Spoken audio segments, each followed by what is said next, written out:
श्री बिल्कुल। राम राम रघुनंदन राम राम। श्री राम राम भरताग्रज राम राम। श्री राम राम रणकरकश राम राम। श्री राम राम शरणं भव राम राम। माता रामो मत पिता रामचंद्रः। स्वामी रामो मत्सखा रामचंद्रः। सर्वस्वं मे रामचंद्रो दयालुर्। नान्यं जाने नैव जाने न जाने। अञ्जनानन्दनं वीरं जानकी शोकनाशनं। कपीशमक्षहन्तारं वन्दे लङ्काभयङ्करं। भक्ति भक्त भगवंत गुरु चतुर्नाम वपुएक। इनके पद बंदन किए नाशत विघ्न अनेक। बोलिए श्री राघवेंद्र सरकार की जय। रामायण श्री राम कथा की जय। श्रीमद गोस्वामी तुलसीदास जी महाराज की जय। परम मंगलमय परात्पर अखिलेश्वर अचिंत कल्याण गुणगण निधान सर्वेश्वर सुलभाधिपति श्रेष्ठ आचरणवान प्रजा के सुखदाता आनंद कंद श्री रामचंद्र। कौशल्य आनंद वर्धन अवध नरेंद्र नंदन श्री रघुनंदन विदेह वन जयंती जनक नरेंद्र नंदनी भास्वती जगदीश्वरी। माँ सुनैना की आंखों की पुतलिका विदेह जा। जनक जा जनकादि राज तनया जनक राज किशोरी। वैदेही मैथिली श्री राम प्राण वल्लभा श्री जानकी जी। इन दोनों युगल सरकार के पावन चरणारविंदों पर कोटि नमन नतमस्तक वंदन एवं अभिनंदन। तीनों मैया चारों भैयाओं के चरणों में कोटि कोटि प्रणति। अनंत बलवंत गुणवंत श्री हनुमान जी महाराज के पावन चरण कमलों पर कोटि कोटि प्रणति। समस्त भूतादिका श्री राम मैं सब जग जानी। करहूँ प्रणाम जोर जोग पानी।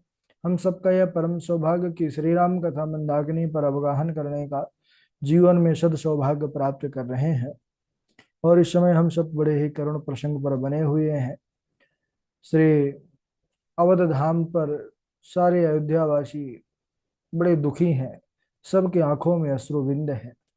क्योंकि जो प्रसन्नता थी कि कल प्रातः काल हम अपने श्री राघव लाल जी को राज तिलक होता हुआ देखेंगे।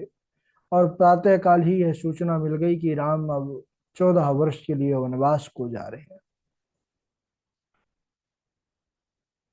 लक्ष्मण जी को जैसे ही पता चला कि माँ जानकी और भैया राम यह वनवास को जा रहे हैं तो भागे भागे आए। समाचार जब लक्ष्मण पाए।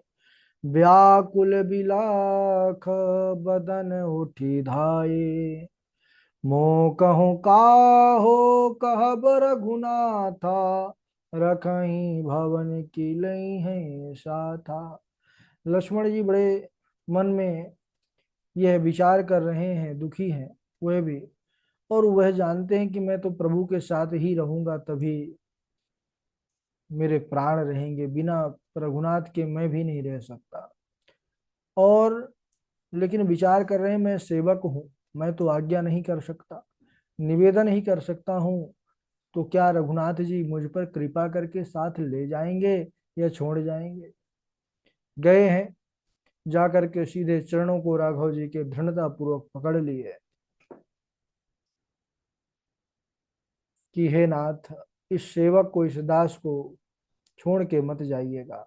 राघव जी ने यहाँ पर समझाया है कि देखो लक्ष्मण, तुम तो स्वभाव से ही माता पिता गुरु और स्वामी की शिक्षा को सिरोधार्य करते हो। भरत शत्रुघ्न घर पर नहीं है, महाराज भी स्वस्थ नहीं है। मेरे वन गमन का उनको बड़ा भारी दुख है। इस अवस्था में मैं तुमको साथ में लेकर के जाऊंगा तो अयोध्या अनाथ हो जाएगी। इसलिए तुम लक्ष्मण यही रहो, माता पिता गुरु की सेवा करो। जैसे ही यह वचन सुने तो लक्ष्मण जी के आंखों की जो आंसुओं की धारा थी वह और तीव्र हो गई। और उन्होंने और दृढ़ता पूर्वक भगवान के चरणों को पकड़ लिया। उन्होंने कहा कि हे नाथ, आप मेरा विश्वास कीजिए, मैं आपको छोड़ करके किसी को नहीं जानता। गुरु पितु मातु न जानऊ काहू। कहूँ सुभाऊ नाथ पति आहू। मोरे सब एक तुम स्वामी। दीन मैं बंधुर अंतर्यामी। लक्ष्मण जी ने कहा कि भैया मैं आपके सिवा किसी को नहीं जानता, आप ही एकमात्र मेरे स्वामी हैं। करुणा सिंधु श्री राम जी यह समझ गए कि यह मेरे साथ ही रहेंगे, मेरा साथ लक्ष्मण छोड़ने वाला नहीं। तब उन्होंने कहा कि ठीक है, हृदय से लगा लिया और कहने लगे ठीक है भाई, तुम जाओ, माता से आज्ञा लेकर के शीघ्र आओ। सुमित्रा माता के पास लक्ष्मण जी गए हैं। माता सुमित्रा के पास गए, चरणों में प्रणाम किया है। लक्ष्मण जी की अवस्था को देख करके माता ने पूछा कि क्या हुआ। तब उन्होंने सारा वृत्तांत सुनाया। सुमित्रा जी को अभी पता चला लक्ष्मण जी के माध्यम से कि राम जानकी 14 वर्ष के लिए वनवास जा रहे हैं। लक्ष्मण जी भी उसी के लिए आज्ञा लेने आए हैं। माता सुनते ही बड़ी दुखी हो गई। ऐसी अवस्था हो गई कि ना कुछ सुन पा रही ना कुछ कह पा रही हैं। चारों ओर उनकी अवस्था ऐसी हो गई जैसे जंगल में चारों दिशाओं में आग लग जाए और जो हिरणी हो वह फंस जाए, तो उसकी जो गति होती है वही गति आज माँ सुमित्रा की हो गई। यहाँ भी चारों तरफ से अग्नि लगी है। चारों तरफ कौन सा? पहला पति वियोग, दूसरा पुत्र वियोग, तीसरा राम सीता वियोग, चौथा राज्य नाश, क्योंकि राज्य की व्यवस्था बिगड़ जाएगी। लक्ष्मण जी ने कहा माँ, पिता की आज्ञा से प्रभु श्री राम माता जानकी वन को जा रहे हैं और माँ उनके साथ मैं भी जा रहा हूँ। माता सुमित्रा ने पूछा कि जब तुम जा रहे हो तो फिर यहाँ क्यों आए हो तुम? लक्ष्मण जी ने कहा कि राघव लालजू ने, प्रभु भैया ने कहा है कि जाओ माँ से अनुमति लेकर के आओ। सुनते ही सुमित्रा जी कहने लगी कि अरे कौन माँ, किसकी माँ, किससे अनुमति लेने आए हो? लक्ष्मण जी ने कहा भैया मैं आपसे, आप ही मेरी माँ हो। सुमित्रा माँ बोली लक्ष्मण, मैं तो देह वाली माँ हूँ। देह वाली माँ कोई 60 वर्ष, कोई 70 वर्ष, कोई 100 वर्ष तक साथ देती है। और मैं धरोहर की माँ हूँ। कोई वस्तु किसी के पास धरोहर के रूप में रख दी जाए, उस पर पूर्ण अधिकार उसका नहीं होता है, वह केवल उसका संरक्षण करना उसका कर्तव्य होता है। तो मैं वही तेरी धरोहर वाली माँ हूँ, तेरी माँ मैं नहीं हूँ। यह सुनकर के लक्ष्मण जी चौंक गए, कहने लगे कि माँ, तो फिर मेरी माँ कौन है? तो लक्ष्मण जी के कौन है माता पिता? तो सुमित्रा जी, माता, माता सुमित्रा जो है लक्ष्मण जी को वास्तविक माता पिता का यहाँ पर परिचय प्रदान करती हैं। कहती हैं कि सुनो लक्ष्मण, ताते तुम्हार मातु वैदेही, पिता राम सब भांति स्नेही। अवध तहाँ जहाँ राम निवासु, तहीं दिवसु जहाँ भानु प्रकाशु। हे लक्ष्मण, तुम्हारे माता पिता पता है कौन है? तात तुम्हारे मातु वै देही, पिता राम सब भांति स्नेही। तुम्हारे माता पिता तो श्री सीताराम भगवान ही हैं। और सज्जनों, वास्तविक जो हम सब के माता पिता हैं वह भगवान ही, परम जो परम पिता है वह तो वही है। और सभी माता पिता का धर्म है कि असली माता पिता से अपने संतति का परिचय करवाए। उन्होंने यह भी कहा कि अवध तहा जहां राम निवासु। इस चौपाई के प्रथम चरण में वन और वास शब्द, यहाँ पर अवध तहा जहां राम निवासु, निवासु शब्द यहाँ पर कहा है, वन का यहाँ पर जिक्र नहीं किया। शब्द यह है कि जिस हृदय पर श्री सीतारामचंद्र निवास करते हैं वहां ज्ञान विज्ञान रूपी सूर्य अपने आप उदय हो जाता है। आहा, जहां पर यह ज्ञान विज्ञान रूपी सूर्य उदय हो जाता है वहां पर अविद्या अज्ञान भ्रम रूपी जो अंधेरा होता है वह अपने आप समाप्त हो जाता है, नष्ट हो जाता है, वहां पर प्रकाश ही प्रकाश हो जाता है। और वह हृदयपुरी, हृदय भवन जहां पर राघव जी बसते हैं, वही हृदय ही अयोध्यापुरी होती है। हमारे अंदर ही पूरा रामचरित्र हो रहा है। अविद्या जो है वही शूर्पणखा है, राग द्वेष ही खरदूषण के रूप है, मोह हमारे अंदर जो है यह रावण का प्रतीक है, अहंकार कुंभकर्ण का प्रतीक है, जो हमारे अंदर काम है वह इंद्रजीत। लेकिन जब राम जी चले जाएंगे तो यहाँ का आनंद चला जाएगा। जब राघव जी हृदय पर नहीं रहेंगे तो फिर वह हृदय जो है तो ठीक नहीं रहता है, वह हृदय सात्विक नहीं रहता है। तो इसी प्रकार अवध से ही जब राम जी चले जाएंगे तो यहाँ का जो आनंद है वह भी चला जाएगा। हे लक्ष्मण सुनो, एक बात और मैं तुमसे कहना चाहती हूँ कि तुमको क्या लगता है कि कैकेयी के कारण राम वन में जा रहे हैं? लक्ष्मण भैया ने कहा कि हाँ भैया, सब कह तो ऐसा ही रहे हैं कि उन्होंने ही दो वरदान मांगा है। सुमित्रा माता ने कहा नहीं लक्ष्मण, कैकेयी के कारण राम वन में नहीं जा रहे, राम तुम्हारे कारण वन में जा रहे हैं। लक्ष्मण जी फिर आश्चर्य में पड़े, माँ मेरे कारण? बोले हाँ, तुम्हारे ही भाग्य राम वन जाहि, दूसर हेतु तात कछु नाही। सुमित्रा जी माता लक्ष्मण, वो सुमित्रा जो है लक्ष्मण भैया को समझाना चाह रही हैं कि देखो, तुम्हारे कारण राम जीवन में क्यों जा रहे हैं?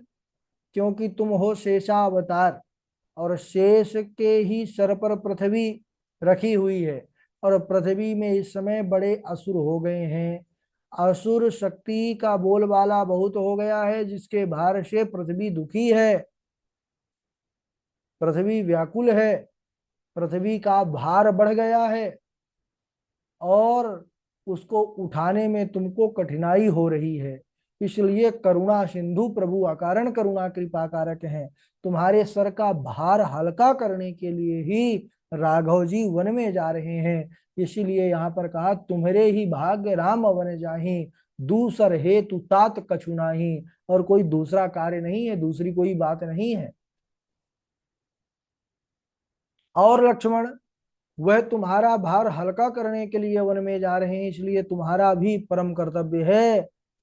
क्या मैया, मेरा परम कर्तव्य क्या है? बोले कि जागृत स्वप्न सुसुप्ति किसी भी अवस्था में श्री सीतारामचंद्र भगवान की सेवा में कोई प्रकार की त्रुटि नहीं होनी चाहिए, कोई असावधानी नहीं होनी चाहिए, आलस उन्माद नहीं होनी चाहिए। यह 14 वर्ष तक क्रम पूरा चलना चाहिए। लक्ष्मण जी ने कहा कि हे माता, जागृत में तो मैं पूर्ण रूप से यह ध्यान रखूंगा कि किसी प्रकार की कोई भूल ना हो, लेकिन स्वप्न की भी अगर आप मुझसे बात चाहती हैं, प्रतिज्ञा चाहती हैं, तो यह आपका पुत्र लक्ष्मण आपको वचन देता है कि 14 वर्ष तक मैं कभी शयन ही नहीं करूंगा, जिससे प्रभु की सेवा में कभी कोई प्रकार की भूल ना हो। धन्य है, ऐसे स्वामी भक्ति होती है, धन्य है लक्ष्मण। इस प्रकार माता सुमित्रा ने समझाया है। ये है त्रेता की मां। कहा जाओ लक्ष्मण, राम जानकी जी के साथ वन में जाओ, तुम्हारा यहाँ कोई काम नहीं है, अवध तो उजड़ जाएगा राम जी के जाते ही। इसीलिए कहा है कि अवध तुम्हारे काज कछु नाही। शरीर में 5 प्रकार के प्राण कहे गए हैं। हृदय प्राणो गुदे पाना समानो, नाभिमंडले उदाना कंठ देशस्थो व्यान सर्व शरीर का, प्राण अपान उदान समान व्यान। तो इन प्राणों को कहते हैं कि इन प्राण 5 प्राण रूप जीवन में भी 5 प्राण हैं। क्या? गुरु पिता माता बंधु स्वामी, ये भी 5 प्राण हैं। इनकी सेवा भी प्राण के समान करनी चाहिए। लेकिन राम जी तो प्राण के भी प्राण हैं, सबके स्वार्थ रहित परम सखा है। ईश्वर का जीव से स्वार्थ रहित सख्य भाव है। जीव का जीव से स्वार्थवश होता है, लेकिन ईश्वर का जीव से जो एक संबंध है, इसीलिए ईश्वर और जीव का जो नाता है ये बड़ा निर्मल नाता, स्वार्थ रहित है। ब्रह्म जीव इव सहज स्नेहु। तो इन बहिश्चर प्राणों की उपेक्षा, यानी जो 5 प्राण कहे गए हैं, गुरु पिता माता बंधु स्वामी, लेकिन इनकी उपेक्षा अगर श्री राम जानकी की सेवा का अवसर मिले तो पहले उनकी सेवा करनी चाहिए। यह सुमित्रा माता लक्ष्मण जी के सब भय और संकोच का निवारण करती हैं। राम जानकी को माता पिता बतला करके उनको बतलाती हैं कि जाओ उनकी सेवा में जाओ, जहां वह रहेंगे वही अयोध्या है। अब इधर राम जी जो हैं ये मूल है, माता पिता गुरु बंधु स्वामी इन सब का मूल प्रभु श्री राम ही है। आश्रित शाखा टहनी पल्लवादी हैं, इससे जो आगे चल के होते फिर टहनी होती है, फल होते हैं, पत्ते होते हैं, फूल होते हैं। तो अगर हमको वृक्ष की सेवा करनी है तो हम क्या पत्तों पर जल डालेंगे, टहनी पर जल डालेंगे, फूल पर जल डालेंगे तो क्या वो बात बनेगी? नहीं। अरे अगर हमको सब जगह को ठीक करना है तो केवल जड़ पर, मूल पर उसको जल डाल दे दो, और वह जल अपने आप सब जगह विभक्त हो जाएगा, क्योंकि मूल से ही सब में बट जाता है। ऐसे ही जो राम जी हैं वह मूल हैं, राम जी की सेवा से सभी की सेवा और पूजा हो जाएगा, ऐसा सुमित्रा माता लक्ष्मण जी को उपदेश करते हैं। अब इधर जब माता प्रसन्नता से वन जाने की आज्ञा दिया और उन्होंने आशीर्वाद दिया, तो वहां से तुरंत चलते हैं, विचार करते हैं कि अब उर्मिला के सम्मुख में कैसे जाऊंगा। क्योंकि विचार में है कि जैसे राम जी के साथ माँ जानकी जा रही हैं, अगर उर्मिला भी कहने लगी कि नहीं स्वामी मैं भी आपके साथ जाऊंगी, तब तो फिर बड़ी समस्या हो जाएगी। लक्ष्मण जी उर्मिला जी के पास आए हैं, बहुत संकोच से खड़े हुए हैं, कुछ बोल नहीं पा रहे हैं, लेकिन माता उर्मिला वह तो सब जानती थी। बस उनको यह विश्वास था कि मेरे स्वामी वन जाने से पूर्व एक बार मुझे आशीर्वाद देने अवश्य आएंगे, ऐसा उनका विश्वास था। उर्मिला जी आज उनके जीवन में परीक्षा की घड़ी है। क्यों? क्योंकि कहा गया है धीरज धर्म मित्र और नारी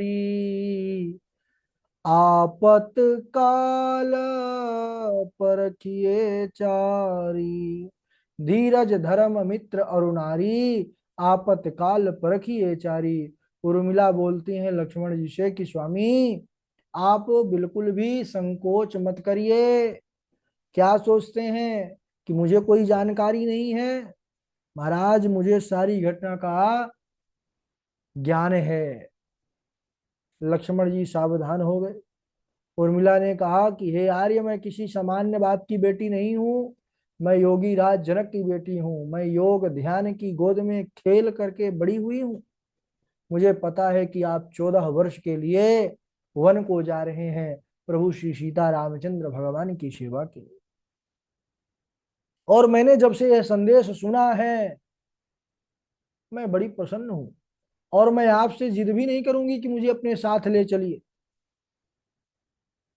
उर्मिला जी ने कहा कि आज मैं इतनी प्रसन्न हूं कि महाराज जनक को मैंने पत्र लिख करके भेजा है कि पिताजी आज मेरा सुहाग धन्य हो गया, मेरे पति को भगवान की सेवा का अवसर प्राप्त हुआ है।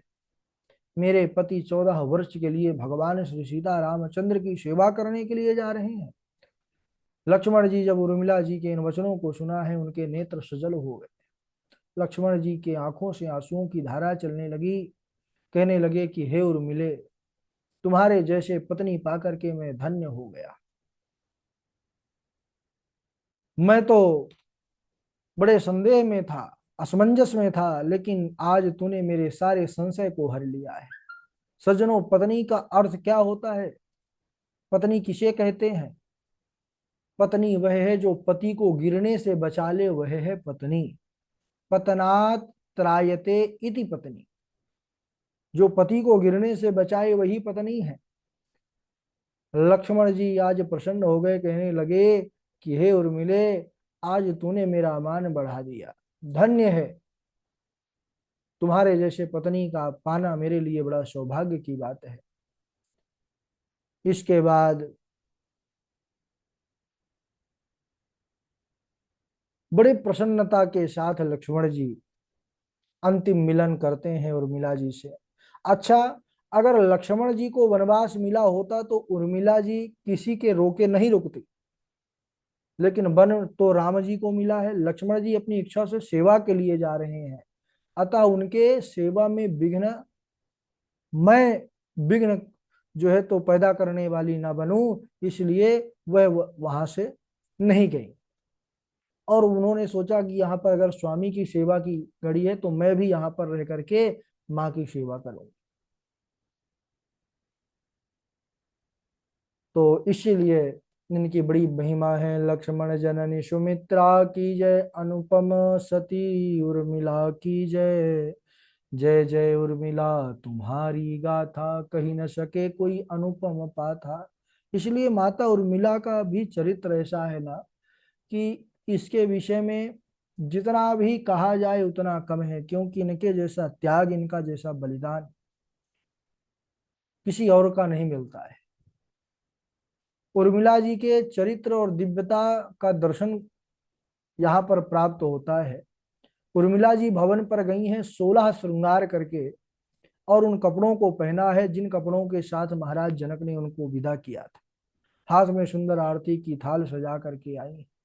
उर्मिला जी ने लक्ष्मण जी की आरती उतारी है। आरती उतारने के बाद प्रणाम करके बस एक ही निवेदन किया है कि नाथ, आपके चरणों में मेरी यही प्रार्थना है कि आप 14 वर्ष भगवान की सेवा के लिए तो जा रहे हैं, मेरी शुभकामना है, लेकिन मुझे आप एक वचन दीजिए कि आज जिस थाल से, जिस दीपक से मैं आपकी आरती उतारी हूं, यही दीपक 14 वर्ष बाद मैं इसी दीपक, जलते हुए दीपक से आपकी आरती उतारूं।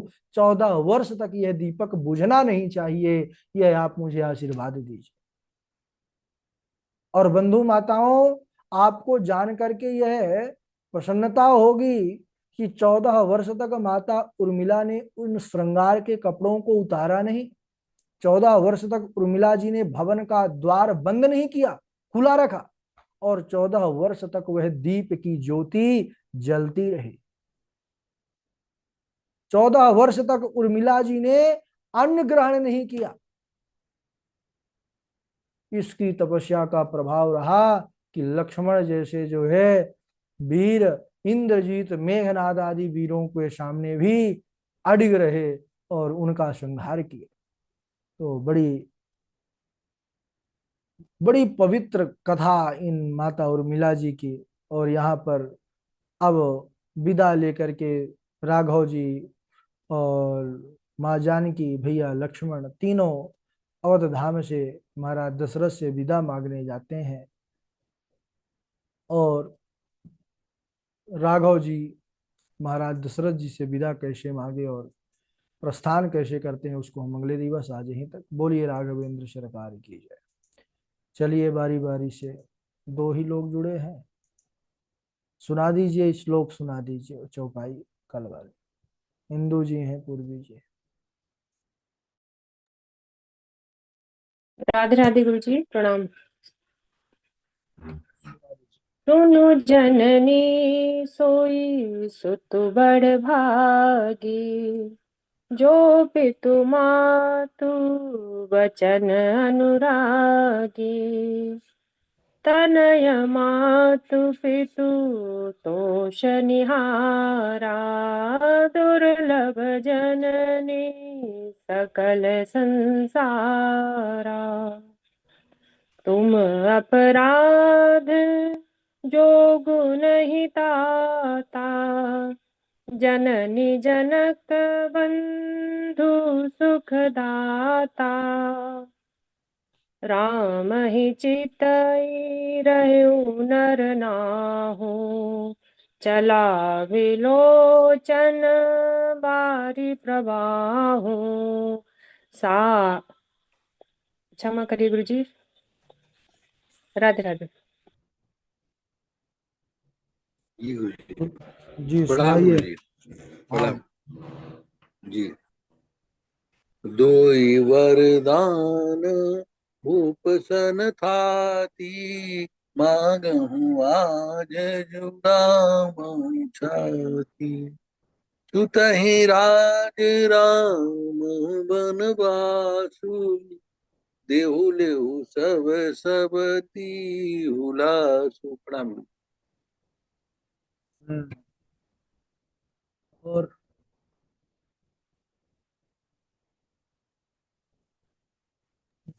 राधे राधे गुरु जी, प्रणाम। हाँ सुनाइए।